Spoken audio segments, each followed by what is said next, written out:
கடைசியாக வந்து நான் கேப்டனை பார்த்தது என்னுடைய மகள் கல்யாணத்தில்.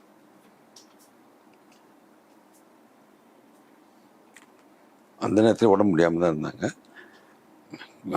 முடியாமல் கூட எனக்காக வந்து அந்த கல்யாணத்தை வந்து அட்டன் பண்ணிட்டு சிறப்பிச்சுட்டு போனாங்க. கேப்டனோட இழப்புங்கிறது ஒரு சினிமாவை தாண்டி அரசியலை தாண்டி ஒரு நல்ல மனிதரை இழந்துட்டு.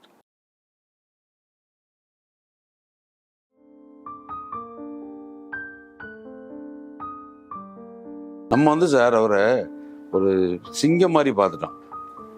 அதுக்கப்புறம் இந்த கேப்டனை வந்து பார்க்கறதுக்கு நமக்கு அந்த மனசு தைரியம் இல்லை. நல்லா அவரை ஹீரோன்னா ரியல் ஹீரோ சார். அதெல்லாம் வந்து நீங்கள் சும்மா நம்ம இதுக்காக சொல்கிறதுக்கெல்லாம் கிடையாது. நம்ம நிறைய பேரை வச்சு பண்ணியிருக்கோம். ரியல் ஹீரோன்னா ரியல் ஹீரோ கேப்டன். முதல்ல கேப்டனுக்கு அதிகமான சம்பளம் வந்து நான் தான். அவர் கேட்கவே இல்லை, நான் இவ்வளோ கொடுத்துட்றேன் கேப்டன் அப்படின்னு. அது அப்புறம் பேசிக்கலாம் சார் சொல்லிட்டு கம்ப்ளீட் பண்ணிட்டாங்க. அதான் ஃபர்ஸ்ட் படம் வாஞ்சினார். அவரை கமிட் பண்ணும்போது அவர் போட்ட கண்டிஷனு ஒன்றே ஒன்று தான் சார். ஷூட்டிங் என்னுடைய ஷூட்டிங்கில் நீங்கள் எனக்கு என்ன சாப்பாடு இதெல்லாம் வருதோ அது வந்து எல்லாருக்கும் ஈவனாக இருக்கணும் சார். அதில் மட்டும் நான் வந்து கண்டிஷனாகவே சொன்னார் படம் சைன் பண்ணும்போது. அதே நான் சொன்னேன், கேப்டன் எங்கள் கம்பெனிலையும் அந்த மாதிரி கிடையாது. அவங்களுக்கு ஒரு சாப்பாடு இவங்களுக்கு ஒரு சாப்பாடு கிடையாது, எல்லாருக்கும் ஒரே சாப்பாடு தான் கேப்டன். அவங்களுக்கு என்ன சாப்பாடு அதை நானும் சாப்பிடுவேன் கேப்டன் அப்படின்னு சொல்லிட்டு பண்ணிவிட்டு அதை வந்து திடீர்னு போய் செக் பண்ணுவார். எல்லாருக்கும் இதே சாப்பாடு தானேன்னு சொல்லிட்டு எல்லார்ட்டையும் அன்பார் இருப்பார். ஒரு நடிகரை வச்சு பண்ணுற ஒரு இதே இருக்கா சார்.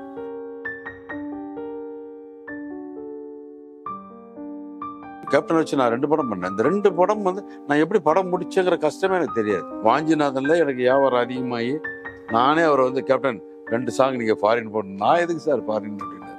போயிட்டு வாங்க கேப்டன் சொல்லி நியூசிலாண்டு ஆஸ்திரேலியா பண்ணி 2 சாங்கு வெளிநாட்டில் எடுத்திருப்போம். அந்த படத்துக்கு அது ஒட்டி வராது, இருந்தால் கூட கேப்டனுக்காக வெளிநாட்டில் ஷூட்டிங் வைக்கணும்னு சொல்லிட்டு 2 கண்ட்ரி அனுப்பிச்சி விட்டேன். பணம் கொடுக்கலைன்னா சினிமாவில் டப்பிங் பேச வரமாட்டேன். படம் முடிஞ்சு நானும் கூப்பிடலை. எனக்கு என்ன அவர் கொஞ்சம் நான் பேலன்ஸ் இருந்துச்சு, நான் கூப்பிடல. அவர் என்ன டப்பிங் முடிக்காமல் இருக்கீங்க? இல்லை கேப்டன். அட ஏன் சார் நீங்கள் வாங்கன்னு சொல்லிட்டு அவரே டப்பிங் தேட்டர் போட்டு டப்பிங் இப்போ பேசி படத்தை முடிச்சு படத்தை ரிலீஸ் பண்ணோம். பேர்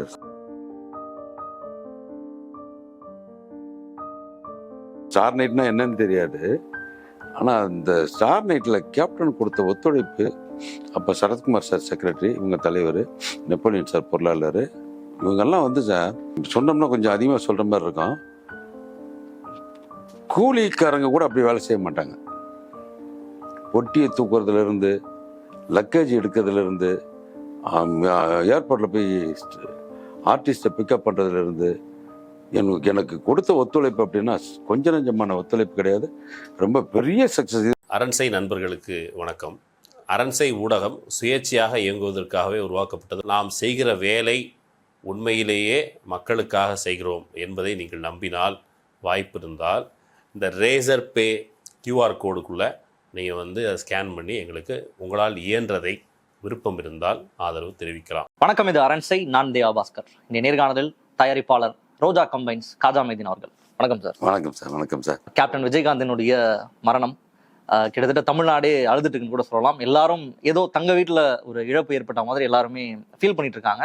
நீங்க விஜயகாந்த் கூட 3 முக்கியமான ஒரு விஷயங்களை வந்து ஷேர் பண்ணிருக்கீங்க. 2 திரைப்படம், பேரரசு, வாஞ்சிநாதன் திரைப்படத்தினுடைய தயாரிப்பாளராக நீங்க இருந்திருக்கீங்க.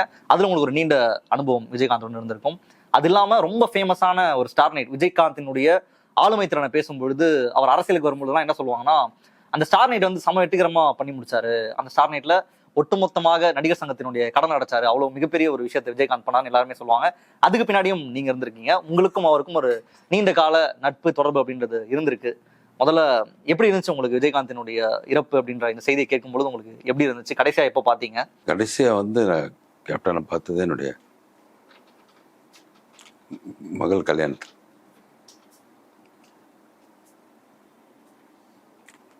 அந்த நேரத்தில் உடம்பு முடியாமல் தான் இருந்தாங்க. முடியாமல் கூட எனக்காக வந்து அந்த கல்யாணத்தை வந்து அட்டன் பண்ணிட்டு சிறப்பிச்சுட்டு போனாங்க. அதுக்கப்புறம் வந்து அவங்க உடம்பு சரியில்லாத பிறகு பார்க்கக்கூடிய பார்க்கணுன்னு ஆசை.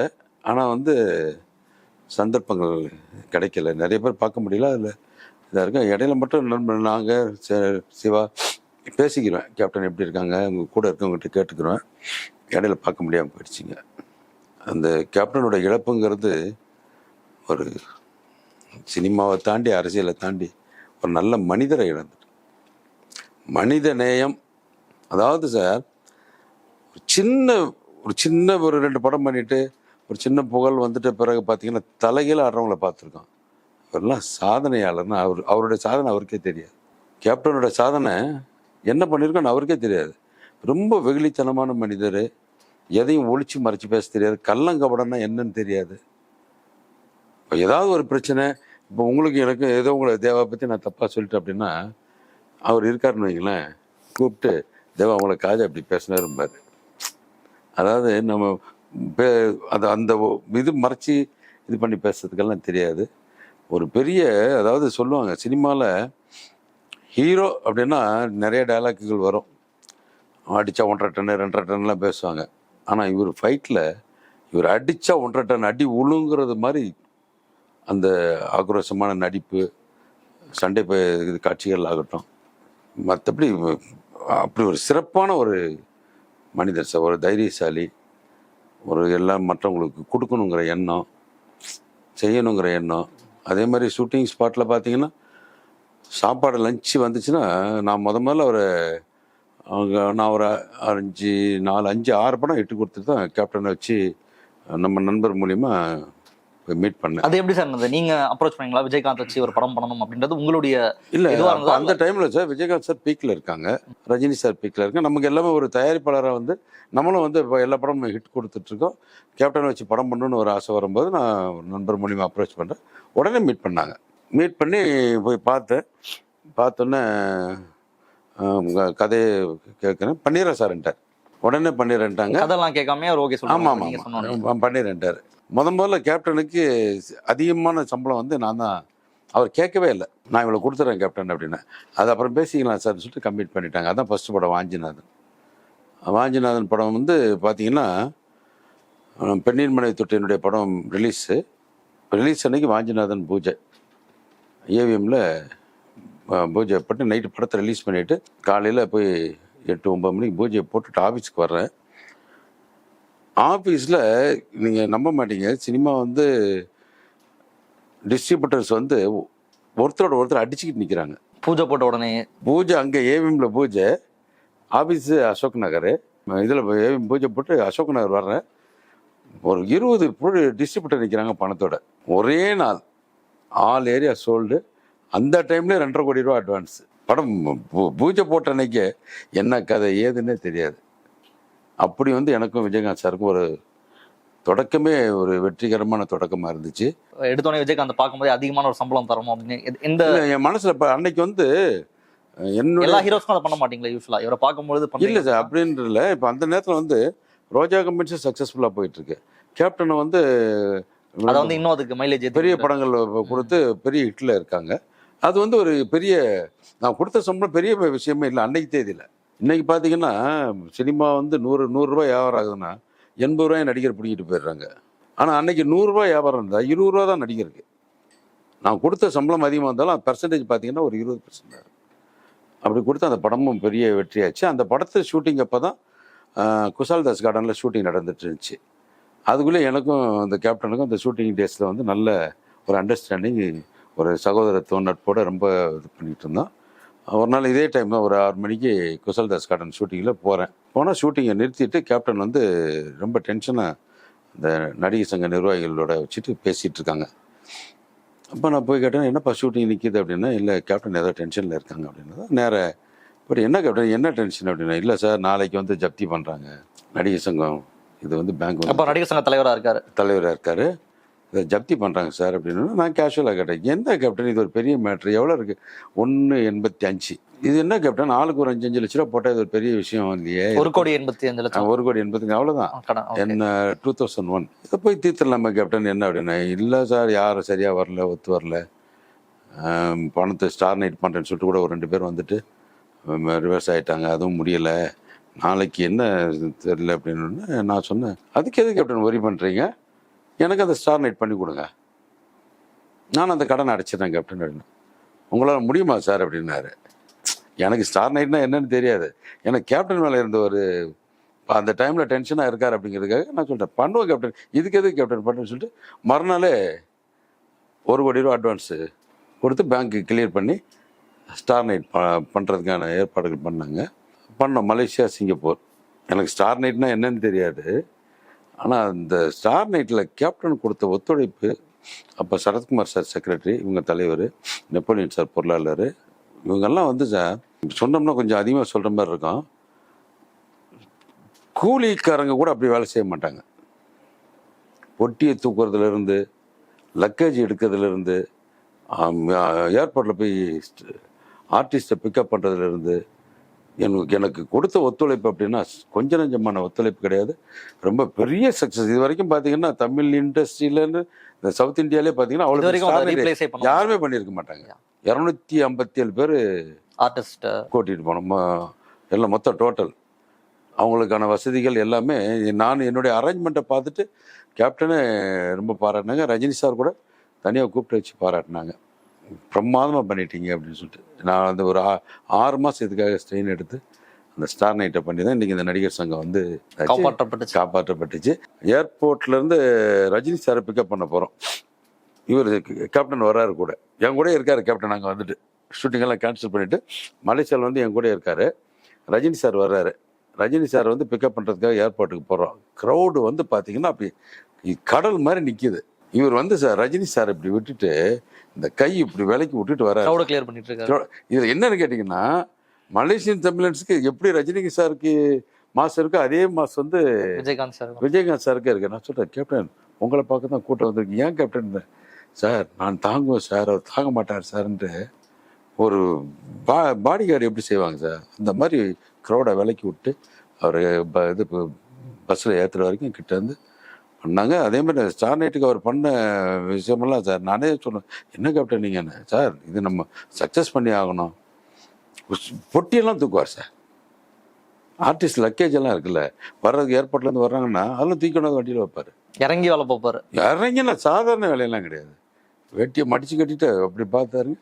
அதில் தான் என்னால் பெரிய சக்ஸஸ், மலேசியா சிங்கப்பூர் ரெண்டுமே சக்ஸஸ் பண்ண முடிஞ்சிச்சு. அதுக்கு நான் உறுதுணையாக இருந்தது எனக்கு ஒரு உண்மையில் ரொம்ப சந்தோஷப்படக்கூடிய விஷயம். அதுக்கப்புறம் பார்த்தீங்கன்னா ரோஜா கமெண்ட்ஸுங்கிறது ஆல் ஓவர் வேர்ல்டு ஃபுல்லாக தெரிய ஆரம்பிச்சிது. இந்த ஸ்டார் நைட்டுக்கு அப்புறம் நடிகர் சங்கம் மீட்டதில் கேப்டன் தலைவராக இருக்கும்போது அதுக்கு அவர் கூட நான் இருந்தேங்கிறது எனக்கு ரொம்ப பெருமையான விஷயம். அந்த திரைப்படத்தினுடைய அந்த தயாரிப்பு பணிகளில் வாஞ்சிநாதன் திரைப்படம் அந்த ஜேர்னி எப்படி சார் இருந்தது? அவர் கூட நீங்கள் ட்ராவல் பண்ணது சூப்பர் சார். எனக்கு ஷூட்டிங் எடுத்ததே தெரியாது, எந்த சைடுமே கிடையாது சார். அதாவது சார் முதல் நாள் ஷூட்டிங்கு கேப்டன் வந்து ஏவிஎம்ல ஷூட்டிங் வந்திருக்காரு. அப்போ தான் வந்து இந்த கேரவன்லாம் வந்துட்டுருக்கு. இப்போ வந்து கேரவன் வந்து அசிஸ்டன்ட் கூட கேரவன் வச்சுக்கிறாங்க. அப்போ நான் என்ன பண்ணுறேன், இருக்கிறதுலே பெஸ்ட்டு கேரவனை புக் பண்ணி நிற்க வச்சுருக்கேன் ஏவிஎம்மில். அப்போ முதல் நாள் ஷூட்டிங் வர்றாரு, வந்துட்டு உள்ள நுழைஞ்சோன்னு போயிட்டு வணக்கம் சொல்லிவிட்டு, கேப்டன் அந்த கேரவன் இருக்கே அதில் மேக்கப் போடுங்க. கேரவனா எதுக்கு அப்படின்னாரு. இல்லை கேப்டன் நீங்கள் மேக்கப் போட ரெஸ்ட் எடுக்க அப்படின்னா. ஒன்றுமே சொல்ல சார். ஏய் ஷூட்டிங் பேக்கப் பண்ண சொல்கிறேன் அப்படின்ட்டாரு. எனக்கு ஒரு மாதிரி ஆடி போயிட்டேன். என்னடா வந்த அன்றைக்கே சண்டைக்கு வர்றாரு. என்ன கேப்டன் அப்படின்னா, நான் வேலை செய்ய வந்தேன்னா ரெஸ்ட் எடுக்க வந்தேன்னா, கேரவன் போச்சுன்னா இங்கே இருப்பேன் சார் என்ன.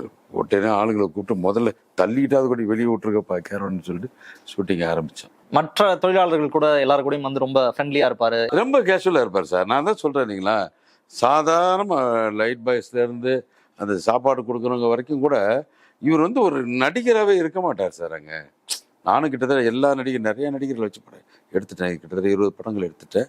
நிறைய பேர் கூட பழக்க வழக்கங்கள் இருக்குது.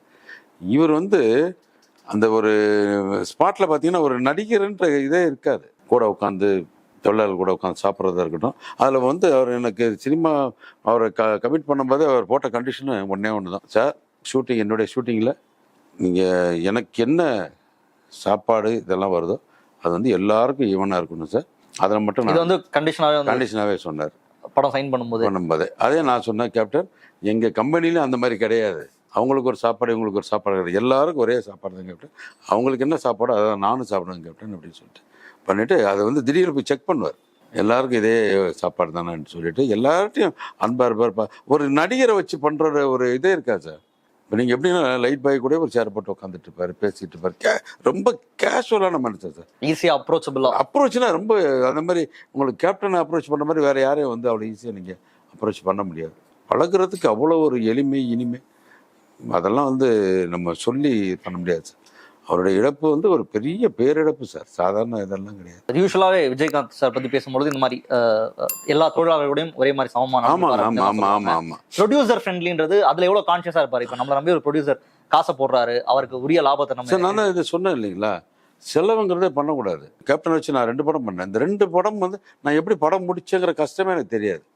சினிமா எடுக்கிறதுங்கிறது எப்படின்ற உங்களுக்கு தெரியும். ஒரு ஹீரோ தான் தலையே சரியா இருக்கும்போது மற்ற உடம்பு வந்து எல்லாமே ஆட்டோமேட்டிக்காக வேலை செய்கின்ற மாதிரி அவர் வந்து ஒரு கஷ்டம் என்ன கொடுக்க மாட்டார் சார். கேப்டன் இதை பண்ணிக்கலாம், ஓகே பண்ணுங்க, மற்றவங்கள மாதிரி அதை பண்ணுங்க இதை பண்ணுங்க, அங்கே போகணும் இங்கே போகணும், அந்த இதெல்லாம் கிடையாது. நானே வாஞ்சிநாதனில் எனக்கு வியாபாரம் அதிகமாகி நானே அவரை வந்து கேப்டன் 2 சாங் நீங்கள் ஃபாரின் போடணும். நான் எதுக்கு சார் ஃபாரின் அப்படின்னாரு.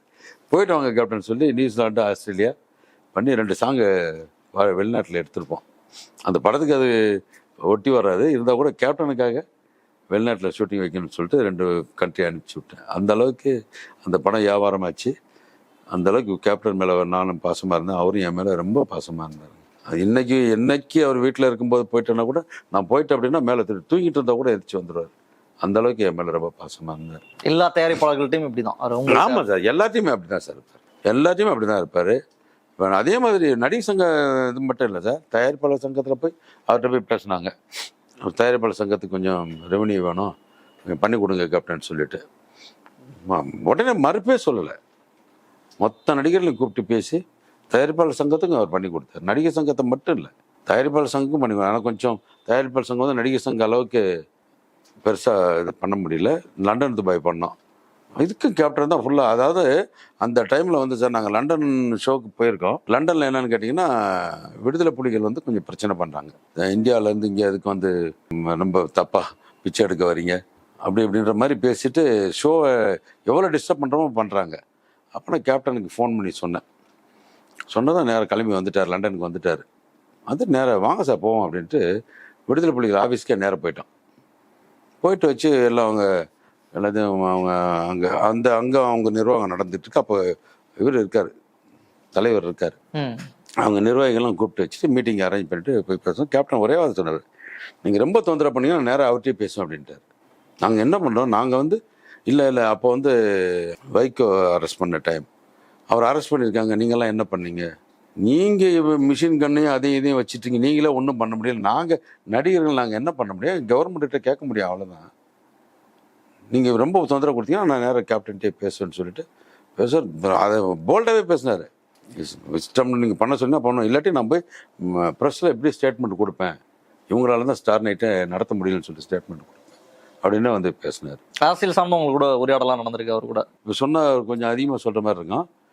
கட்சி ஆரம்பிக்கிறதுக்கான பேச்சுவார்த்தை நடத்துறது நானும் அவர் மட்டும்தான். மலேசியாவில் எங்களுக்கு வந்து 2 பேருக்கும் வேறு வேலை இருக்காது. உட்காந்து பேசிகிட்டு இருக்கும்போது ரொம்ப ஓப்பனாக எல்லாம் ஃப்ரீயாக பேசுவார். அப்போது நான் தான் கேப்டன் நம்ம கட்சியை ஆரம்பிக்கணும் கேப்டன் சொல்லும்போது அங்கே தான் அதுக்கு விதை போடப்பட்டது. ஆனால் அவங்களால அவரோட சேர்ந்து பயணிக்க முடியலன்னா நிறைய விஷயங்கள் வெளியில் சொல்ல முடியாதுன்னு வைங்களேன். ஒரு பெரிய கட்சி கூட என்னை வந்து என்ன பண்ணிட்டாங்கன்னா, கேப்டனை வந்து கூட்டணிக்காக நீங்கள் தான் கூட்டிடணும்னு பெரிய பொறுப்பை படைச்சிட்டாங்க என்கிட்ட. இவர் எப்படின்னு கேட்டிங்கன்னா, கேப்டன் வந்து அதாவது ஒரு சின்ன இது சொல்கிறேன் பாருங்க, கேப்டன் கேக்கே வெட்டினது கிடையாது. இப்போ பர்த்டேக்கு அந்த பழக்கம்லாம் கிடையாது. ஆனால் நான் என்ன பண்ணிட்டேன், நம்ம படத்தில் நடிச்சிட்டு இருக்கும்போது ஒரு பர்த்டே வந்துச்சு. நான் பெரிய கேக்கை ஆர்டர் பண்ணி எடுத்துகிட்டு போயிட்டு க்ரௌடு ஏற்கப்பட்ட க்ரௌடு என்னை பார்த்தோம் உள்ளே விட்டுட்டாங்க. போய் கேக்கை கொண்டு டேபிளில் வச்சுட்டேன். இவர் உட்காந்து பேசிகிட்டு இருந்தார், கேக்கை வெட்டுங்க கேப்டன் அப்படின்னா. சார் நான் இதுவரை கேக்கை வெட்டினதில்லை சார் அப்படின்னு. வெட்டுங்க கேப்டன் அப்படின்னா, என்னடா சண்டைக்கு வர்றாரு அப்படின்னு சொல்லிட்டு உடனே கேக் வெட்டி எல்லாருக்கும், அதாவது என் மேலே வந்து அவருக்கு அவ்வளோ ஒரு ரெஸ்பெக்டு. அப்போ அந்த கட்சி கூட்டணிக்காக பேச சொல்லும்போது நான் தான் போய் பேசினேன். கிட்டத்தட்ட ஒரு 10 நாள் பேச்சு நடந்து, அது எல்லாம் எம்பி எலெக்ஷன், அது நல்ல கணிசமான சீட்டு, இதெல்லாம் பேசி எல்லாம் பண்ணாங்க. அது மட்டும் ஒத்துக்கிட்டு இருந்தாங்கன்னா கேப்டனோட அரசியல்லையே பெரிய திருப்பமாக இருக்கும். அது சில இடையில வந்து அதை முட்டுக்கட்டை போட்டு அவர் நான் போய் அவர்கிட்ட பேசிக்கிட்டு இருந்ததை கூட டிஸ்டர்ப் பண்ணிட்டாங்க. நான் பேசி ஆல்மோஸ்ட்டு அவர் கேப்டன் வந்து ஓகே பண்ணுற லெவலுக்கு வர்ற டைமில் கொஞ்சம் இடையில பண்ணி பேசிட்டாங்க. அது நிறைய விஷயங்கள் சொன்னோம்னு இன்னைக்கு தப்பாக தெரியும். அதனால் இல்லை, அதாவது அந்தளவுக்கு என்னை வந்து மதிப்பார், என்னுடைய பேச்சை கேட்பார். அந்த கூட்டணி பண்ண முடியாமல் போச்சு. அதில் அந்த சொன்ன பெரிய கட்சி வந்து சாலிடாக ஃபுல்லாக அவங்களே ஜெயிச்சாங்க. மக்களுக்கு செய்யணும், இல்லை மக்களுக்கு நம்ம ஏதாவது பண்ணணும் அப்படின்ற இல்லை சார், அவருக்கு சாதாரணமாகவே அந்த தாட் இருக்கும் சார். அதாவது யாருக்குமே உதவி செய்யணுங்கிற எண்ணம் வந்து அவருக்கு அவர் மனசுலேயே ஊறி போன விஷயம். நான் சினிமாவுக்கு வர்றதுக்கு முன்னாடி எல்லாமே நான் கேள்விப்பட்டிருக்கேன். அவங்க ஆஃபீஸில் வந்து ராவுத்தர் ஃபிலிம்ஸு இந்த டி நகரில் இருந்துச்சு பார்த்தீங்களா, எப்போ போனாலும் அங்கே எந்த அசிஸ்டன்ட் டைரக்டரு இந்த மீடியேட்டர்ஸ் யாருக்குமே இல்லைன்னா கிட்டத்தட்ட ஒரு 100-200 பேர் வந்து எப்பயுமே சாப்பாடு அங்கே ரெடி பண்ணி வச்சுட்டு இருப்பாங்க. இதாவது வந்து சார் வந்து ஒரு பெரிய மனசு செய்ய உதவி செய்யணுன்ற எண்ணம் இல்லைன்னா அதில் இதெல்லாம் வராது. ஒரு 200 பேர் 300 பேருக்கு எப்போ வந்தாலும் பசியாரணும்னு நினைக்கிற எண்ணம் இருந்தாலே அந்த இதுதான் அவங்களுக்கு மக்களுக்கும் செய்யணுன்ற மனசில் இருக்கிறவனால தான் அந்த மாதிரி உதவிகள் செய்ய முடியும். நான் அதை பார்த்தா நம்ம ரோஜா கமிஷனில் பார்த்தீங்கன்னா எப்பயுமே சாப்பாடுங்கிறது எந்த டைம் வந்தாலும் சாப்பாடு இருக்கும். அது அந்த கேப்டனோட ஆஃபீஸில் நடந்ததை வச்சு தான் நான் நம்ம இது ஆஃபீஸில் அந்த மாதிரி பண்ணேன். உங்களுக்கு அந்த ஷூட்டிங்ல அவர் கூட முரண்பாடலாம் ஏதாவது ஏற்பட்டிருக்கா? நீங்க ஒன்று சொல்லி இல்லை அவர் அதுக்கு மறுத்து? அது பண்ணவே மாட்டார், ஹீரோக்கும் நடக்குமே. இல்லை பண்ண மாட்டார் சார், பண்ணவே மாட்டார். இப்போ வந்து நமக்கு இல்லை இன்னைக்கு ஏதோ ஒரு சின்ன பிரச்சனை கேப்டன் அப்படின்னா சரி சார் பண்ணிக்கிறோம், அப்படி தான் போயிருக்க தவிர எந்த முரண்பாடும் பண்ணவே மாட்டார் சார். எனக்குன்னு மட்டும் இல்லை, எந்த ப்ரொடியூசர் கூட பாருங்கள், எந்த ப்ரொடியூசர் கூட அவருக்கு எந்த விதமான அதாவது படத்தை ஷூட்டிங்கே போக முடியலன்னா கூட அட்ஜஸ்ட் பண்ணிட்டு போவார். இப்போ எனக்கு வந்து பேரரசில் நான் கொஞ்சம் நிறைய ப்ராப்ளங்களை ஃபேஸ் பண்ணேன். இந்த வேட்டையாடு விளையாடு பேரரசு இந்த சினிமா விட்டு விலகிற டைமில் படத்தை இது பண்ணிவிட்டு அப்போ கூட கூப்பிட்டு பேசுவார். சார் பணத்தை பற்றி யோசிக்காதீங்க, படத்தை முடிங்க, பார்த்துக்கலாம் சார். ஏன் சார் நீங்கள் போட்டு நீங்கள் எவ்வளோ தைரியசாலி, நீங்கள் போய்ட்டு இதை யோசிச்சுட்டு இருக்கீங்க, இதெல்லாம் யோசிக்காதீங்க சார், முடிப்பேன் சார் படத்தை அப்படின்னு கூட இருந்து படத்தை முடித்து. அதாவது சார் பணம் கொடுக்கலைன்னா சினிமாவில் டப்பிங் பேச வரமாட்டாங்க. படம் முடிஞ்சு நானும் கூப்பிடலை, எனக்கு என்ன அவர் கொஞ்சம் நான் பேலன்ஸ் இருந்துச்சு, நான் கூப்பிடல. அவர் என்ன டப்பிங் முடிக்காமல் இருக்கீங்க, இல்லை கேப்டன் அட ஏன் சார் நீங்கள் வாங்கன்னு சொல்லிட்டு அவரே டப்பிங் தேட்டரை போட்டு டப்பிங் இப்போ பேசி படத்தை முடிச்சு படத்தை ரிலீஸ் பண்ணோம். பேர் அதில் உங்களுக்கு ரிட்டர்ன்ஸ்லாம் ஒழுங்காக வந்து நல்லா வந்துச்சு. படம் அதை நல்ல பெரிய ஹிட்டு படம் இல்லை, பேரரசு ஹிட்டு படம், 2 படமே நல்ல பெரிய ஹிட்டு, வாஞ்சிநாதன் ஹிட்டு, பேரரசு ஹிட்டு. உங்களுடைய சினிமா லைஃப்லாம் பார்த்துட்டு இருப்பாரா? அது தொடர்பாக உங்களுக்கு என்ன டிஸ்கஷன் நடக்கும்? நீங்கள் எடுக்கிற படம் தொடர்பாக இல்லை அவருடைய சினிமா தொடர்பாக அது அந்த உரையாடலாம் உங்களுக்குள்ள இருக்குமா? நிறைய பேசுவோம் சார். இப்போ நாங்கள் வந்து அந்த ஸ்டார் நைட் டைமில் பார்த்தா எனக்கு அவருக்கான நிறைய ஆமாம், அவரும் இதுக்காக வந்து அங்கே உட்காந்துட்டு இருப்பாங்கல்ல, மலேசியாவில் வந்து உட்காந்துருப்பேன், சிங்கப்பூரில் இருக்கும்போது எங்களுக்கு பேசக்கூடிய நேரங்கள் நிறைய கிடைக்கும். இன்னொன்று நான் அந்த அரசியல் சார்ந்து சினிமா சார்ந்து இது வந்து எனக்கு கொஞ்சம் எக்ஸ்பீரியன்ஸ் ஜாஸ்தி, நிறைய பேசுவோம் அவர்கிட்ட, ரொம்ப பிடிக்கும் அவருக்கு. நிறைய விஷயங்கள் கேட்பாரு, நிறைய விஷயங்கள் பேசுவோம்.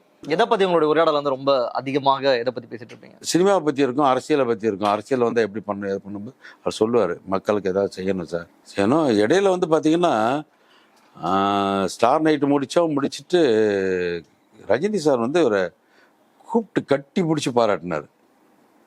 அதாவது சார் இன்னைக்கு வந்து ஸ்டார் நைட்டுன்னு சொல்கிறான், அந்த ஸ்டார் நைட்டு அன்னைக்கு அவ்வளோ ஒரு பெரிய விஷயமா இருந்தது சார். இன்னைக்கு வரைக்கும் அந்த மேட்சே பண்ண முடியல, அந்த முடியல. ஃபங்க்ஷனை ரஜினி சார் கூப்பிட்டு கட்டி பிடிச்சி விஜய் சாதிச்சுட்டு நம்ம இனிமேல் வருஷம் இது மாதிரி வரணும், எல்லாரும் ஒன்றா சேரணும். இப்போ நான் எனக்கு ரொம்ப வாழ்க்கையில் ரொம்ப சந்தோஷமாக இன்றைக்கி நான் ஃபீல் பண்ணுறேன், ரஜினி சார் சொல்கிறாங்க அப்படின்னு சொல்லிட்டு ரஜினி சார் வந்து கேப்டன்கிட்ட சொல்கிறாரு. நான் அப்புறம் கேப்டன்கிட்ட நான் பர்சனலாக பேசினேன். கேப்டன், ரஜினி சார் வந்து உங்கள் மேலே ரொம்ப அளவுக்கு மேலே வச்சுருக்காரு, நீங்கள் அரசியல் போகும்போது நீங்கள் 2 பேர் சேர்ந்து பண்ணுங்க கேப்டன், ஒரு பெரிய சாதனை இதாகும் அப்படின்னு அவர் அதுக்கான ஐடியாலாம் இருந்துச்சு. இடையில அதுக்கப்புறம் அந்த நெய்வேலி ஒரு மேட்டர் நடந்துச்சு தெரியுங்களா, நெய்வேலிக்கு இதுக்காக மேடம் பேரில் போகும்போது கொஞ்சம் சின்ன இதுக்கு கூட இருக்கிறவங்க சார், அதாவது ஒரு தலைவன் வந்து வளரும்போது தலைவன் ஒரு இதாக போகும்போது கூட இருக்கிறவங்களும் நல்ல விஷயங்களை சொல்லணும், நல்லதை எடுத்து சொல்லணும் கிடையாது. அவங்க சுயநலத்துக்காக உங்களோட ஒன்று அவர் பெருசு இல்லை, அவரோட ஒன்று இது பெருசு இல்லை தூண்டி விட்டு தான் அந்த அந்த இதில் வந்து நட்பில் கொஞ்சம் இந்த நெய்வேலி மேட்டர்லாம் கொஞ்சம் விரிசல் ஆச்சு. இப்போ உங்களுக்கும் அவருக்கும் அந்த ரிலேஷன்ஷிப் இருக்குல்ல சார், அது வந்து ஒரு சினிமா எடுக்கிறீங்க, இந்த சினிமா எடுக்கும்போது தொடருது, திரும்ப வாஞ்சிநாதன் எடுக்கும்போது அடுத்து அந்த ஸ்டார் நைட்டின் போது தொடருது, அப்படி டிஸ்கண்டினியூ ஆயிடுமா இல்ல? இல்ல கேப்டனை பொறுத்த வரைக்கும் நான் எப்போ வேணாலும் போவேன். இந்த இடையில இந்த அவர் அரசியலுக்கு வரும்போது எனக்கு வந்து ஆக்சுவலாக அவர் சொன்ன இதே வந்து, கஜா சார் உங்களுக்கு எந்த தொகுதி வேணுமோ நின்றுக்கங்கன்னு தான் சொல்லுவார். நான் சொல்ல மாட்டேன் உங்களுக்கு எது வேணுமோ நீங்கள் நின்றுக்கங்க அப்படின்னு தான் சொல்லுவார். நான் இடையில வந்து இந்த பெங்களூர் மேட்டரில் கொஞ்சம் பிஸி ஆகிட்டேன். அந்த இடையில வந்து அந்த கட்சிக்காக பேச போனேன் பார்த்தீங்களா, அதில் கொஞ்சம் எனக்கு கொஞ்சம் மன வருத்தம் ஆயிடுச்சு. ஏன்னா அன்னைக்கு மட்டும் அந்த முடிவு எடுத்திருந்தாருன்னா கேப்டனு, இன்னைக்கு அந்த லெவல் வந்து அரசியல் வாழ்க்கையே வேற மாதிரி இருந்துரும். அன்னைக்கு கொஞ்சம் இதானதுனால அதுக்கப்புறம் நான் கொஞ்சம் போகலை. அதுக்கப்புறம் பொண்ணோட கல்யாணத்துக்கு தான் பத்திரிகைக்கு போனேன். அப்போ பார்க்கும்போது என்ன சொன்னாரு? நீங்க ரொம்ப நாள் கழிச்சு திரும்ப மீட் பண்ணும்போது அழுதுட்டாரு. ரெண்டு கையும் பிடிச்சிட்டு அழுதுட்டாரு. நான் அழுவா, அவர் அழுவ, 2 பேரும் அழுதுட்டோம். அப்போ வந்து அப்பயே கொஞ்சம் அவரால் பேச முடியாத சூழ்நிலை ஆயிடுச்சு. அப்புறம் தான் வந்து அப்போ வந்து இந்த துபாயில் வந்து அவருக்கு துபாய்க்கு ஸ்டார் நைட்டுக்காக போயிருக்கும்போது அவருக்கு வந்து அந்த கண்ணாடி ஃப்ரேம், பிராண்டட் ஃப்ரேம் வந்து ஒரு 4 ஃப்ரேம் வாங்கி கொடுத்துருந்தேன். அப்போ கையை பிடிச்சிட்டு சொல்கிறாரு, அந்த இதை வச்சுட்டு, இந்த கண்ணாடி நீங்கள் துபாயில் வாங்கி கொடுத்தீங்க அப்படின்ற மாதிரி சொல்கிறார். எனக்கு ரொம்ப கண்ட்ரோல் பண்ண முடியாத அளவுக்கு அழுதுட்டேன் நான். அது பண்ணிவிட்டு கட்டாயமாக வருவேன் சார்னார். அதே மாதிரி அவரால் உடம்பு முடியல, வந்தார், கல்யாணத்துக்கு வந்து சிறப்பிச்சு கொடுத்தாரு. அதுக்கப்புறம் உங்களுக்கு அவருடைய அரசியல் சம்பந்தமா உரையாடுறதுக்கு இல்ல அதுக்கப்புறம் பாத்தீங்கன்னா சொல்றதுக்கான இல்ல கேப்டன் வந்து அதுக்கப்புறம் வந்து பேசுறதோ, அதாவது சார் பாப்பாரு, நம்மளை பார்ப்பாங்க, நம்மளை அந்த இதெல்லாம் தெரியுது அவருக்கு. ஆனா வந்து அந்த பேச சொல்ல முடியல. ஒரு 7 வருஷமாவே அவரால் பேச முடியல, பண்ண முடியல. யாராவது நம்ம போனோம்னா கை பிடிச்சிட்டு அந்த ரீகலெக்ட் பண்ணிட்டு கலங்குவார். அவர் பார்க்கும்போது நமக்கே நம்ம வந்து சார் அவரை ஒரு சிங்கம் மாதிரி பார்த்துட்டோம். அதுக்கப்புறம் இந்த கேப்டனை வந்து பார்க்குறதுக்கு நமக்கு அந்த மனசு தைரியம் இல்லை. நல்லா அவரை ஹீரோன்னா ரியல் ஹீரோ சார். அதெல்லாம் வந்து நீங்கள் சும்மா நம்ம இதுக்காக சொல்கிறதுக்கெல்லாம் கிடையாது. நம்ம நிறைய பேரை வச்சு பண்ணியிருக்கோம். ரியல் ஹீரோன்னா ரியல் ஹீரோ கேப்டன் தான். இந்த அளவுக்கு உங்களை எது சார் இன்ஸ்பயர் பண்ணுது? ஏன்னா நீங்களே சொன்ன மாதிரி நீங்க 20 படம் பண்ணிருக்கீங்க, பல ஹீரோஸை பார்த்துருப்பீங்க, நிறைய பேரை உங்களுடைய ஜேர்னில நீங்க பார்த்துருப்பீங்க. எந்த வகையிலும் இல்லாம விஜயகாந்த் என்ன இப்படி இதுல இன்ஸ்பயர் பண்ணிட்டாருன்னா நீங்க எதுல உங்களுக்கு வந்து இவ்வளவு தூரம் ஒரு பிடிச்சதுக்கான காரணம்? பிடிச்ச வந்து பழக்கிற விதம் சார். ரொம்ப ரொம்ப சாதாரண பழகுவார் சார். அது ரொம்ப அபூர்வம் சினிமாவை பொறுத்த வரைக்கும். ரொம்ப ரொம்ப அபூர்வம். அதாவது ஃபர்ஸ்ட் டே ஃபைட் சீன் எடுக்கிறோம் ஏவிஎம்ல. ஃபைட் வந்து லெஃப்ட் அவருக்கு அந்த ரொம்ப ஃபேவரட்டாக இருக்கும். அந்த இது அடிக்கிறாரு, இந்த கையை கலண்டுறது. கேப்டனுக்கு அந்த வீக் தெரியுமா உங்களுக்கு? இந்த கையை கலண்டுறோம், தெரியாத கை தொங்குது சார். நான் என்னென்ன அலறேன், இங்கே அப்படி தூக்கி அப்படி இந்த இது சட்டையை மட்டும் இல்லை, அது மாதிரி அப்படி தூக்கி போட்டு திருப்பி ஃபைட்டு கண்டினியூ பண்ண. அப்போ தான் என்னென்னு கேட்குறேன், அவருக்கு வந்து அந்த ஷோல்டர் வந்து ரொம்ப ஓவராக பண்ணாக்க இந்த ஷோல்டர் வந்து இறங்கிடும் அப்படின்ட்டு. இதை வந்து இந்த கையை பிடிச்சி அப்படி தூக்கி போட்டு பண்ண அந்த ஃபைட்டை நம்மளை வந்து அலறி அடிச்சுட்டு வீட்டுக்கு வந்துடும், ஹாஸ்பிட்டல் தூக்கி உடனே அப்படியே ஃபைட்டை கண்டினியூ பண்ணார். அப்போ தான் நினச்சி இவர் வந்து சாதாரண மனிதர் கிடையாது பாரு. தொழில் பக்தின்னா அப்படி ஒரு தொழில் பக்தி சார். ஷூட்டிங்கில் அந்த படம் முடிகிற வரைக்கும் அந்த டைம் கேட்க மாட்டார். சாப்பாடை பொறுத்த வரைக்கும் எல்லாருக்கும் சரிசமமான சாப்பாடு வேணும். வேலை நேரத்தை கேட்க மாட்டார். காலையில் 9 மணினா 8:50க்கு ஷூட்டிங் ஸ்பாட்டில் இருப்பார். கோஆப்ரேஷன் அந்த மாதிரிலாம் கோஆப்ரேட் பண்ணலாம் படம் பண்ண முடியாது. ஆட்டோமேட்டிக்காக உங்களுக்கு இந்த மாதிரி இருந்தாலே அவர் மேலே நமக்கு ஒரு ஈர்ப்பு வந்துடும் இல்லைங்களா? நீங்கள் பார்த்த ஹீரோஸில் இவர் வித்தியாசமாக இருந்தார் இந்த எல்லா ஆஸ்பெக்ட்லையும். ஆமாங்க, அதில் ஒன்றும் சந்தேகமே கிடையாது. பழகிறதுலே ஆகட்டும். இன்னொன்று சார், பண விஷயத்தில் என்றைக்குமே ஒரு ஷூட்டிங்க்கு வந்து நான் பணம் கொடுத்தா தான் வருவேன், அந்த இதை பண்ண மாட்டார். ஷூட்டிங் வந்துடுவார். நம்மளாம் கொண்டு போய் பணத்தை கொடுத்தா தான். அவருக்கு சம்பளம் பேலன்ஸ் இருந்தால் கூட அதை பற்றி பேசவே மாட்டாங்க. என்னைக்காவது சுதீஷ் சார் தான் கேட்பார், சார் அது அப்படின்னாக்கா நம்ம கொண்டு போய் செட்டில் பண்ணிவிடுவார். இவர் வந்து அப்போலேருந்து அரசியலுக்கு முன்னாடிலேருந்து அவர் கூட ட்ராவல் பண்ணிட்டு தான் இருக்காரு. ஆமாம், சுதீஷ் சார் வந்து மேரேஜ் ஆனதுலேருந்து கூடயே தான் இருக்கார். அவங்க கூடயே தான் இருக்காங்க. கேப்டன் வந்து சொல்லுவார், சுதீஷ் எனக்கு ரொம்ப நல்ல பழக்கம், நான் ஏதாவது பேசணுன்னா உங்கள் ஃப்ரெண்டு தான் இருக்கானே, அவன்கிட்ட போய் கேட்டுங்க அப்படிம்பாரு. இந்த அரசியல் மேட்டர்கிட்ட ஏதாவது பேசும்போது கூட சொல்லுவார், உங்களுக்கு என்ன உங்கள் ஃப்ரெண்டு இருக்கார்ல பேசிக்கங்க அப்படிம்பாரு. நம்ம சுதீஷ்டே நல்ல பழக்கம் இருக்குங்க கேப்டனை வச்சு. இன்னைக்கு மக்கள் எல்லாருமே வந்து எல்லாருமே வருத்தப்படுறாங்க.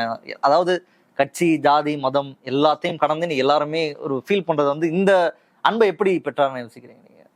இவ்வளவு தூரம் இப்ப நீங்க வந்து பர்சனலா பழகிருக்கீங்க, ஆனா உங்களுக்கு அஃபெக்ட் பண்ற மாதிரி எனக்கு பண்ணுது, எனக்கு பக்கத்துல இருக்கவருக்கு பண்ணுது, அவங்களுக்கு பண்ணுது, எல்லாருக்குமே இது பண்ணுதுன்னா விஜயகாந்தினுடைய அந்த அந்த இப்படி எல்லாரும் மனசையும் தொட்டது எப்படி? பொதுவாகவே நம்ம தமிழ்நாட்டு ஜனங்களுக்கு வந்து சார் நம்மளை மாதிரி இருந்தால் பிடிக்கும். இதில் வந்து கேப்டன் வந்து எல்லாத்துலேயும் ஒரு மிங்கிளாகக்கூடிய பர்சனாலிட்டி. இன்னொன்று வந்து இந்த நிறைய விஷயங்கள் சொல்லிட்டுங்க, இந்த சட்டசபையில் அவங்க பேசுனதாக இருக்கட்டும், மீட்டிங்கில் பேசுறதா இருக்கட்டும், நீங்கள் இப்போ மற்ற தலைவர்கள் பேசுறதை பார்த்தீங்கன்னா அப்படியே கலோக்கியலாக அது இதுன்னு பேசுவோம். இவரை பார்த்தீங்கன்னா பாட்டு லோக்கலாக இருக்கும். ஒரு கண்டென்ட்டே வந்து கண்டினியூவாக கூட இருக்காது. ஆனால் பேசுகிற விஷயங்கள் வந்து ஜனங்களுக்கு தேவையான விஷயங்களை பேசுவார். ஜனங்களோட மிங்கிளாகி பேசுவார். இப்போ இருக்கேன்னா உங்களுக்கு நான் என்ன செய்யணும் அப்படிம்பாரு. அந்த ஜனங்களுக்கு என்ன தேவையோ அந்த பேச்சு மட்டும்தான் இருக்கும்போது ஆட்டோமேட்டிக்காக சாதாரணமாக வரும்.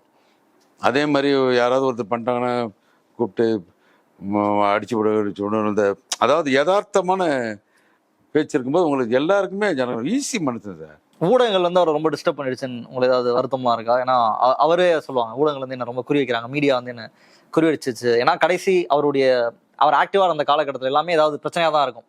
செய்தியாளர் சந்திப்பு எல்லாமே வந்து அவர் சண்டை போடுறது இல்லை பிரச்சனை பண்றது, அவங்களுக்கு அந்த வருத்தமே கூட இருந்ததுன்னு கூட நினைக்கிறேன். இல்லை சார், அது வந்து தேவையில்லாத வருத்தம் சார். அது உரிமையோடு இருப்பாருங்க. இப்போ நீங்கள் தேவா இருக்கீங்க, தேவா பேசுறீங்க அப்படின்னா ஏய் என்ன அப்படிம்பாரு. இது வந்து உங்களுக்கு மிரட்டுறது கிடையாது, ரொம்ப உரிமை எடுத்துக்கிட்டு பேசக்கூடிய விஷயங்கள். அது சில பேர் வந்து உங்களுக்கு தெரியல, எல்லாருமே வந்து சப்போர்ட் பண்ண மாட்டாங்க. தேவையில்லாதவங்க கொஞ்சம் கான்ட்ரவர்சியல் பண்ணி விட்டாங்களே தவிர அந்த மாதிரி எண்ணம் உள்ளவரே கிடையாது சார். அவர் மீடியாவை ரொம்ப மதிப்பார். அதாவது எல்லா நடிகரை விட பார்த்தீங்கன்னா மீடியாவில் அதிகமாக பழகுனது பார்த்தீங்கன்னா கேப்டன் தான் இருக்கும். கேப்டன் உரிமையை கேட்கலாம், என்ன இருந்தாலும் கேட்கலாம். இன்னும் மற்றவங்கள போனீங்கன்னா யோசிச்சு கேள்வி கேட்டுட்டு இருப்பாங்க. கேப்டன் நீங்கள் என்ன வேணாலும் கேட்கலாம், அதுக்கு தகுந்த அவர் பதிலை சொல்லுவார். ஈஸி பழக்கம் வந்து ரொம்ப ஈஸியாக இருக்கும். கடைசி காலகட்டத்தில் எல்லாம் அவர் வந்து ஒரு மாதிரி காமெடி ஆக்கி அவர் வந்து பேசுறது, அவர் நடந்துக்கிறது எல்லாத்தையுமே காமெடி ஆக்கி, அதெல்லாம் ரொம்ப நீங்க வந்து கம்பீரமா பார்த்த ஒரு நபர் அவர். அதை நீங்க எப்படி சொல்றீங்க? வேதனையா இருக்கும் சார், உண்மையிலே வேதனையா இருக்கும். குறைகள் வந்து எல்லாருக்கும் வர்றதான். எல்லாருமே மனுஷன் எல்லாமே ஆரோக்கியமாகவே இருந்து இறந்து போயிடுறதில்ல, பலசாலியாகவே இருந்து இறந்து போகிறதில்ல. அவருடைய உடல்நிலை வந்து இதாகி போகும்போது அது பேசும்போது இதை வந்து கிண்டல் கேள்வி பண்ணியிருக்கக்கூடாது. அது வந்து மீடியாவோட தப்பு தானே தவிர அவரை வந்து யாரும் வந்து வேணாது ஒரு எதிர்கட்சியாக இருக்கிறவங்க ஒன்றா கிண்டல் பண்ணலாமே தவிர எங்களுக்கெல்லாம் பார்க்கும்போது ரொம்ப வேதனையாக இருக்கும். நீங்கள் சொல்கிறத வச்சு பார்க்கும்போது உடல்நிலையை வந்து அவர் கருத்திலே கொள்ளாம விட்டுட்டாரோ? அவருடைய அந்த வாழ்க்கையில் அவர் ட்ராவல் பண்ணதில் உடல்நிலைக்கு பெருசாக முக்கியத்துவம் கொடுக்காம சடனாக தானே சார் ஆகுறாரு. உங்களுக்கு அவர் வந்து நோய்வாய்ப்படுறது சடனாக தான் பண்ணுறாரு. கிராஜுவலாக கொஞ்சம் கொஞ்சமாக ஆகலாமா? இல்லை, டக்குன்னு அவருக்கு அதாவது ஒரே நாள் ஆன மாதிரி தான் ஆகிப்போகுது. அது சில விஷயங்கள்லாம் சொல்கிறாங்க, அது நம்ம பர்சனலாக கூட நம்ம வெளியில் பேச முடியாது. அவரை உடம்பை வந்து நல்லது பண்ணுறது கெட்டது பண்ணிட்டாங்க, அவ்வளோதான் பண்ணிட்டாங்க. அது வந்து உங்களுக்கு அந்த பாதிப்பு தான் வந்து இதாச்சே தவிர மற்றபடி வந்து அவர் வீக்கானாலோ உடம்பு சரியில்லை படுக்கிறாலோ. நான் கேப்டன்லாம் நான் பழகின வரைக்கும் ஜுரம் தலைவலின்னு வயிற்று வலின்னு சொல்லி கேள்விப்பட்டதே இல்லை. எல்லாமே பக்காவாக ரொம்ப இதாக இருப்பார் சார், பக்காவாக இருப்பார். சடனாக அவருக்கு வந்து அந்த வந்ததுனால தான் இதாகி போச்சு. உங்களுக்கு ஒரு நீண்ட பயணம், ஒரு நண்பர், உங்களுடைய நல்ல நண்பர்னு கூட சொல்லலாம், அவரை எழுந்திருக்கீங்க. இறுதியாக நீங்கள் அவரை பற்றி பகிர்ந்து கொள்ள நினைக்கிற சில வார்த்தைகள்? கேப்டன்லாம் சிஎம் ஆயிடுவார்னு நினச்சேன்.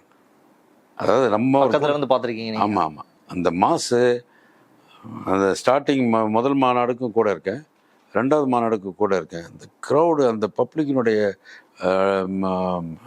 அட்ராக்ஷன், இவருக்கு இருந்த சப்போர்ட்டு அட்ராக்ஷனாக பார்க்கும்போது கட்டாயமாக கேப்டன் வந்து சிஎம் ஆயிடுவார். இப்போ அவரெல்லாம் வந்து சிஎம் இருந்தாருன்னா சார் நான் சிஎம் ஆன மாதிரி. அந்த அளவுக்கு அவரோட உரிமை. நீங்கள் வந்து கேப்டன்லாம் சிஎம் ஆயிருந்தாருன்னா அப்பாயின்மெண்ட்டே தேவை இருக்காது, பழகணும் கிடையாது, அவ்வளோ ஈஸியாக போய் நீங்கள் மூவ் பண்ணியிருக்கலாம். அந்த அளவுக்கு வர வேண்டிய கேப்டனு சந்தர்ப்ப சூழ்நிலைகள், சிலவரோட சுயநலம், அவர் இது இல்லாமல் ஆகிப்போச்சு. அரசியலில் வந்து பெருசாக வர முடியாமல் பலரும் வந்து தமிழ்நாட்டுக்கு இழப்பு அப்படின்னு அவருடைய ஆதரவு. பெரிய இழப்பு சார், பெரிய இழப்பு சார். அவரெல்லாம் சிஎம் வந்திருந்தாருன்னு வைங்க சார், நிறைய நல்ல விஷயங்கள் நடந்திருக்கும், நிறைய நல்ல விஷயங்கள் நடந்திருக்கும். தமிழ்நாட்டு மக்களுக்கு இது ஒரு பெரிய இழப்பு தான். இல்லை இப்போ அவர் இப்போ ஆரோக்கியமாக மட்டும் இருந்திருந்தாருன்னு வைங்களேன், உறுதி அவர் வந்து தமிழ்நாடு முதலமைச்சராக கன்ஃபார்மாக ஆயிருப்பார். பெரிய இல்லாட்டி ஒரு பெரிய எதிர்கட்சியானாலும் உட்காந்துருப்பார். இறைவன் வந்து அவருக்கு அந்த ஆரோக்கியத்தை கெடுத்தது எல்லாமே இன்னைக்கு அவர் கூட்டிகிட்டும் போயிட்டான். உண்மையில் பெரிய இழப்பு சார் தமிழ்நாட்டுக்கு. இந்த மாதிரி ஒரு லீடர் கட்டாயமாக இருந்திருக்கணும், ஆக்டிவாக இருந்திருக்கணும், செயல்பட்டிருக்கணும். ரெண்டுமே இல்லாமல் இறைவன் கூட்டிட்டு. உங்களுக்கு வந்து விஜயகாந்த் அப்படின்ற இந்த பேரை இதை சொன்னா உங்களுக்கு டப்புன்னு நம்ம ஒரு பேரை சொன்னா ஒரு ஞாபகம் வரும்ல, ஏதாவது ஒரு விஷயம், ஏதாவது ஒரு பர்டிகுலர் இன்சிடென்ட், இது வந்து எனக்கு விஜயகாந்த்ன்ற பேரை சொல்லும்போது சொன்னா இதுதான் எனக்கு முதல்ல ஞாபகம் வரும் அப்படின்னா உங்களுக்கு என்னது? எனக்கு நிறைய விஷயங்கள் வரும் சார். ஏன்னா நான் வந்து அவர்கிட்ட பர்டிகுலராக இதுதான் முதல்ல உங்களுக்கு வர்றது, எண்ணத்துல தோன்றது. இந்த வெளிநாடு ஷோ இதுக்கு போனோம் பார்த்தீங்களா, ஸ்டார் நைட்டுக்கு, அங்கே அவர் நடந்துக்கிட்ட விதங்கள் தான் எனக்கு டக்குன்னு உடனடியாக வரும். நீங்கள் அதெல்லாம் வந்து சார் சொன்னால் புரியாது சார் உங்களுக்கெல்லாம். நீங்கள்லாம் பார்த்துருந்தீங்கன்னு வைங்களேன், அப்படியே அதிசயப்பட்டிருப்பீங்க. ஒரு போர்ட்டர் மாதிரி வேலை செய்வார் சார். கூலி அந்த ஏர்போர்ட்டில் ரயில்வே ஸ்டேஷனில் கூலி இருந்தாங்கல்ல, அந்த மாதிரி வேலை செய்வார். அவருடைய என்ன 100 அப்போல்லாம் வந்து நம்ம ஸ்டார் நைட் பண்ணும்போதெல்லாம் கிட்டத்தட்ட 100 படம்லாம் தாண்டி எங்கேயோ வந்துட்டார். ஒரு பெரிய ஸ்டார். இன்னொன்று மலேசியா தமிழர்கள் வந்து நீங்கள் தமிழர்கள் அதிகமாக இருக்கிற இடத்துல பார்த்தீங்கன்னா கேப்டனுக்கு தான் மாஸ். ஓவர்சீஸில் படத்தை விரும்புகிறாங்கிறது வேற. நிறைய தமிழர்களுக்கு பிடிக்கும் அப்படின்னா கேப்டன் தான் பிடிக்கும். மலேசியா தமிழர்களாகட்டும், ஸ்ரீலங்கன் தமிழர்களாகட்டும், லண்டன் தமிழர்கள், எங்கே பண்ணல இவருக்கு தான் வந்து உங்களுக்கு ஒரு பெரிய இதாக இருப்பாங்க, அஃபெக்ஷனாக இருப்பாங்க, விருப்பப்படுவாங்க. அவர் போனோன்னா அந்த சினிமாவில் இருக்க அந்த ஒற்றுமை அதெல்லாம் போயிடுச்சுல, சினிமாவில் எல்லாரும் சேர்ந்து பண்ணுறது அப்படின்றது. அதாவது இவங்கெல்லாம் நியாயமாக நன்றி கடனை செலுத்தினா இவங்க கட்டுற நடிகர் சங்கத்துக்கு அவருடைய பேரை வைக்கணும். இவர் இல்லைன்னா இன்றைக்கி அந்த நடிகர் சங்கம் கிடையாது சார். நடிகர் சங்கம் இருந்திருக்கான், இப்போ இருக்கிற இடம் கிடையாது. அது தப்பாலாம் சொல்ல. அந்த சின்ன அமௌண்ட் கடன் இருந்தால் கூட 50-60 வருஷம் அதை யாருமே கேர் எடுத்து பண்ணலை. நடிகர்கள்னு பொறுத்த வரைக்கும் இது ஒரு பெரிய விஷயம் கிடையாது, பண்ணலை. கேப்டன் தான் அதை இறங்கி எடுத்து பண்ணார். இன்னைக்கு வந்து பல கோடி ரூபா மதிப்பாயிருச்சு அந்த இடம். கட்டடம்னு ஒன்று கட்டினாக்க உண்மையில் நன்றி விசுவாசம்னு ஒன்று இருந்துச்சுன்னா கேப்டன் விஜயகாந்த் சார் பேரை தான் வைக்கணும். அதுக்கு அதோட நம்ம நிறைவு பண்ணலாம் இந்த இன்டர்வியூவை. ரொம்ப நன்றி சார். ஒரு ப்ரொடியூசரை வச்சு ஒரு 2 படம் எடுத்துட்டு அந்த ஹீரோவை பற்றி இவ்வளோ நாள் கழிச்சு இவ்வளோ பெருமையாக பேசுகிறாங்க அப்படின்னாலே அவர் எப்படிப்பட்ட மனிதராக அவங்க கூட இருந்திருப்பாரு, ஒரு நண்பராக எப்படி இருந்திருப்பார் அப்படின்றது நீங்கள் சொல்றதுலேயே தெரியுது. இந்த நிகழ்ச்சியில் கலந்துட்டு உங்களுடைய கருத்து. எனக்கும் ரொம்ப நன்றி சார். இதன் மூலமாக கேப்டனை பற்றி பேசுறதுக்கு எனக்கு வாய்ப்பு கொடுத்து, என் மனசில் நிறைய விஷயங்கள் இருந்துச்சு, அதை ஓப்பனாக பேசுறதுக்கான வாய்ப்பு கொடுத்த அரண்சை நேயர்களுக்கும் உங்களுக்கும் என்னுடைய மனமார்ந்த நன்றி. மற்றொரு நிகழ்ச்சியை சந்திப்போம். நன்றி, வணக்கம்.